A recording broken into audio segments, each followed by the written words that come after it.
Справляемся, еще!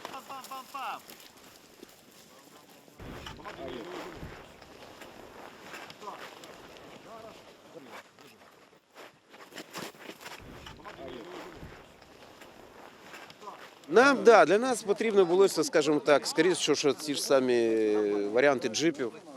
Тобто для нас це більш воно для роботи було. Ну, на саме вже такі, це можливо якісь бойові броньовані машини. Контакт слева!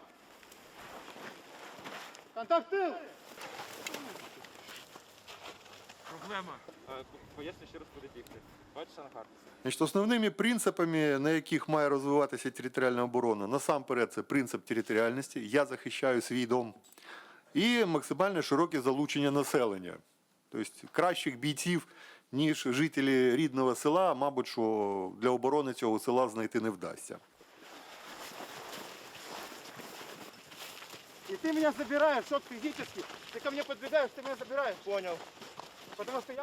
Давай, бегом! Огонь, огонь! Нашли напарников. Быстрее, нашли напарников. А я вважаю, що в умовах, яких зараз Україна, нам треба вміти себе захистити, і це дуже правильна ідея саме з територіальною обороною. Для людей, які не готові йти воювати, не готові ставати частиною Збройних сил, але готові ставати частиною цієї мережі самозахисту.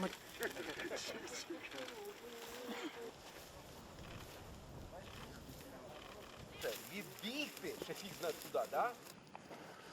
Бам, бам, бам, бам, бам, бам, бам, бам, бам.